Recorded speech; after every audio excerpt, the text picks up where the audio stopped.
तो गाइस ये वीडियो आपके लिए बहुत ही यूज़फुल होने वाली है, क्योंकि इसमें मैं आपको बताने वाला हूँ पशुपालन लोन योजना के बारे में। अगर आप ग्रामीण इलाके से बिलोंग करते हो, आप ग्रामीण इलाके में रहते हो और आप चाहते हो कि पशुपालन लोन योजना का लाभ लिया जाए, और आपको अगर इसके बारे में सटीक या सही नॉलेज नहीं है, सही जानकारी नहीं है कि इसका किस प्रकार आपको फॉर्म भरना है, कितना तक का इसमें आप लोन ले सकते हो, इसके ऊपर सरकार के द्वारा जो छूट मिलती है यानी सब्सिडी आपको दी जाती है वो कितनी दी जाती है, इसके लिए आपको कौन कौन से डॉक्यूमेंटों की ज़रूरत होगी। तो अगर आप ये सब चीज़ों के बारे में जानना चाहते हो, पशुपालन लोन योजना के बारे में अगर आप पूरी डिटेल से समझना चाहते हो, कि वीडियो को शुरू से एंड तक वॉच करना, बीच में से स्किप मत करना।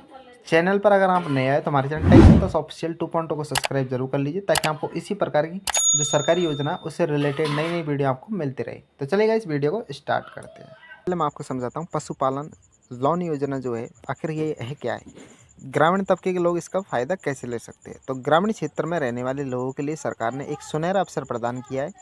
अब पशुपालन का व्यवसाय शुरू करने के लिए आप केंद्र सरकार और विभिन्न बैंकों से पशुपालन लोन योजना के तहत आसानी से लोन प्राप्त कर सकते हो।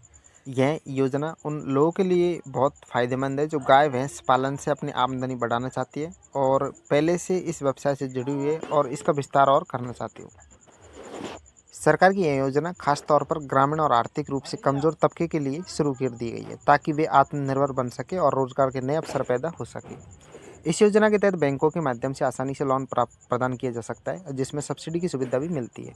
अगर आप चाहते हो कि आप इस योजना के तहत यानी पशुपालन लोन योजना के तहत आप लोन लेना चाहते हो, तो आपको आसानी से इसमें लोन मिल जाता है और सरकार की तरफ से आपको इसमें सब्सिडी भी दी जाती है, जिसमें आपको कुछ छूट मिलती है। आप 10 लाख तक का इसमें लोन ले सकते हो। पशुपालन लोन योजना में आप 10 लाख तक का लोन ले सकते हो, लेकिन इसके लिए आपको कुछ डॉक्यूमेंट देने होंगे, क्योंकि 10 लाख तक का जो लोन है उसके लिए कुछ डॉक्यूमेंट देने होते हैं। अगर आप चाहते हो कि इसमें डॉक्यूमेंट नहीं देनी पड़े, तो आपको सिर्फ इसमें 1.5 लाख रुपए तक का लोन मिल सकता है, और जिसमें आपको किसी प्रकार की कोई गारंटी देने की ज़रूरत भी नहीं होती है। तो अगर आप चाहते हो कि पशुपालन लोन योजना के थ्रू आपको 10 लाख तक का लोन मिले, तो पशुपालन लोन योजना के अंतर्गत दुधारू पशुओं की खरीद के लिए 10 लाख रुपए तक का लोन प्राप्त किया जाता है। यह लोन सरकारी और निजी दोनों प्रकार के बैंकों से, SBI, PNB, ICI bank, PhD, central bank से लिया जाता है। इसके अलावा नाबार्ड बैंक से भी आप इस योजना का लाभ उठा सकते हो। सबसे खास बात यह है कि यदि आप केवल 1.6 लाख तक का लोन लेते हो, तो आपको किसी प्रकार की कोई गारंटी देने की आवश्यकता नहीं होती है। इससे छोटे किसानों और पशुपालकों को बड़ी राहत मिलती है। इस योजना में लोन चुकाने की जो अवधि आपको दी जाती है वो 3 से 7 साल के बीच निर्धारित की जाती है, और जिससे लाभार्थियों को किस्तें चुकाने में कोई कठिनाई भी नहीं होती है। अब गाइस, आपको जो आप पशुपालन लोन योजना पर जो सब्सिडी चाहते हो, यानी पशुपालन लोन पर आप जो लोन लेते हो उस पर आपको कितनी सब्सिडी मिलती है, तो अब देखिए मैं आपको पूरा डिटेल में एक्सप्लेन करने वाला हूँ। तो वीडियो को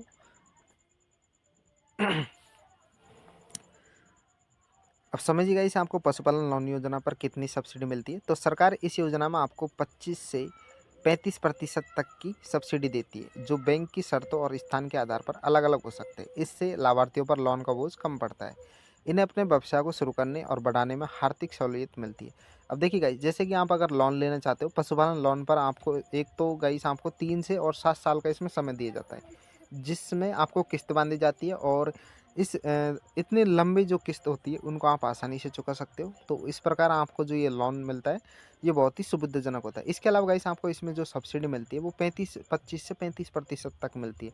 जैसे कि अगर आपने 1 लाख का लोन लिया है तो आपको 40,000 तक की इसमें सब्सिडी मिल जाती है, जिससे आपको सिर्फ 60,000 रुपये इसमें जमा कराने होते हैं। तो इस प्रकार आप इसमें सब्सिडी का लाभ भी ले सकते हो। तो सरकार इस योजना में 25% से लेकर 35% तक की सब्सिडी देती है, जो बैंक की शर्तों और स्थान के आधार पर अलग अलग हो सकती है, और इससे लाभार्थियों पर लोन का बोझ कम पड़ता है और इन्हें अपने व्यवसाय को शुरू करने और बढ़ाने में आर्थिक सहूलियत मिलती है। खासकर महिलाओं और अनुसूचित जाति और जनजाति वर्ग के लोगों को ज़्यादा सब्सिडी दिए जाने का प्रावधान है। अब गाइस, जैसे कि अगर आप चाहते हो, आपको ये सभी चीज़ समझ में आ गई कि पशुपालन लोन योजना आपको लेनी है, तो आप आवेदन इसका कैसे कर सकते हो। तो इस योजना के तहत आवेदन करने के लिए कुछ आवश्यक दस्तावेजों की आपको ज़रूरत होगी, जिसमें आधार कार्ड होने चाहिए आपके पास, पैन कार्ड होना चाहिए, पहचान पत्र आपके पास होना चाहिए, मूल निवास प्रमाण पत्र आपके पास होना चाहिए, आय प्रमाण पत्र आपके पास होना चाहिए, भूमि से संबंधित दस्तावेज और बैंक स्टेटमेंट, पासपोर्ट सहित 2 फोटो। आप फिर से समझ लीजिएगा इस, जैसे कि अगर आप पशुपालन योजना पर लोन लेना चाहते हो, तो आपको कौन कौन से डॉक्यूमेंट की इसमें ज़रूरत होगी। तो सबसे पहले गाइस, आपके पास आधार कार्ड होना चाहिए, क्योंकि आपको पता है कि जब तक आप ये सिद्ध नहीं करोगे कि आप भारत के नागरिक हो, तब तक आपको पशुपालन लोन योजना पर भारत सरकार लोन देगी नहीं। इसलिए आपके पास आधार कार्ड होना ज़रूरी है, जो आपकी नागरिकता सिद्ध करते हो कि आप इंडियन हो। तो आधार कार्ड आपके पास डॉक्यूमेंट होने चाहिए, पैन कार्ड भी आपके पास होना चाहिए, पहचान पत्र आपके पास बहुत ज़रूरी है, क्योंकि जनगणना में जो आपका मत निर्धारित होता है वो पहचान पत्र से होता है। इसके अलावा गाइस आपका निवास प्रमाण पत्र होना चाहिए कि आप राजस्थान के मूल निवासी हो, और आय प्रमाण पत्र भी आपके पास होना चाहिए। आपकी जो आय वो अधिक तो नहीं है। भूमि से संबंधित दस्तावेज भी आपके पास होने चाहिए, और बैंक स्टेटमेंट आपके पास होना चाहिए। इसके अलावा गाइस आपके पास पासपोर्ट साइज 2 फोटो होने चाहिए, और मोबाइल नंबर आपके पास होना चाहिए। इसके अतिरिक्त यदि आप पहले से पशुपालन कर रहे हैं तो उससे संबंधित रिपोर्ट या विवरण भी पत्र के साथ देना होगा आपको। जैसे कि अगर आप चाहते हो कि पशुपालन लोन, मतलब पशुपालन पर आप लोन लेना चाहते हो और पशुपालन का काम आप पहले से ही कर रहे हो, तो इसका विवरण भी आपको देना है कि पशुपालन पर आपने पहले से किसी प्रकार का कोई लोन नहीं लिया है। पूरी तरह आसान और पारदर्शी है। इसके लिए आपको सबसे पहले संबंधित बैंक की शाखा में जाकर योजना से जुड़ी जानकारी प्राप्त करनी होगी। इसके बाद बैंक से आवेदन पत्र प्राप्त करें और उसमें मांगी गई सभी जानकारी सावधानीपूर्वक भरें। फिर आवश्यक दस्तावेजों को संलग्न करके आवेदन बैंक में जमा करा दें। आपको मैंने बताया इसके आप बैंक में जाइए और वहाँ से आप उनको बोलिए पशुपालन पर हम लोन लेना चाहते हैं। इसके अलावा गाइस आपको ये जरूरी डॉक्यूमेंट जो मैंने बताए, यह आपको संग में बैंक में लेकर जाना है। अगर आपकी जानकारी उसमें सही पाई जाती है तो आपको इस प्रकार का जो लोन है वो बैंक से दे दिया जाता है। बैंक अधिकारी आपके आवेदन और दस्तावेजों की जांच करते हैं, और अगर आपकी सभी जानकारी सही पाई जाती है तो आपको लोन स्वीकृति दी जाती है, और निर्धारित राशि सीधे आपके बैंक खाते में ट्रांसफर कर दी जाती है। अब आपको पता है इस पहले जो राशि डाली जाती थी वो बैंकों के थ्रू केवल खाते में जनरेट की जाती है ना, खाते में डाली जाती थी, लेकिन अब ऐसा नहीं। अब डीबीटी के द्वारा जो आपके बैंक खाते में जो पैसा डाला जाता है वो डीबीटी के द्वारा डाला जाता है। तो आपको बैंक को अपने आधार कार्ड से कनेक्ट करना है, ताकि आधार के थ्रू आपका जो पैसा है वो बैंक में डाल दिया जाए। तो गाइस ये आपको इन्फॉर्मेशन कैसी लगी? अगर आप चाहते हो कि इसी प्रकार की और भी आपको सरकारी योजना से रिलेटेड इन्फॉर्मेशन मिलती रहे तो चैनल को सब्सक्राइब जरूर कर लीजिए, ताकि आपको इसी प्रकार की और भी नॉलेजेबल वीडियो मिलती रहे। तो चलिए गाइस आज की वीडियो में सिर्फ इतना ही। चलिए मिलते हैं अगली नई वीडियो में, जब तक के लिए बाय बाय। पत्र प्राप्त करें और उसमें मांगी गई सभी जानकारी सावधानीपूर्वक भरें। फिर आवश्यक दस्तावेजों को संलग्न करके आवेदन बैंक में जमा करा दें। आपको मैंने बताया इसके आप बैंक में जाइए और वहाँ से आप उनको बोलिए पशुपालन पर हम लोन लेना चाहते हैं। इसके अलावा गाइस आपको ये जरूरी डॉक्यूमेंट जो मैंने बताए, यह आपको संग में बैंक में लेकर जाना है।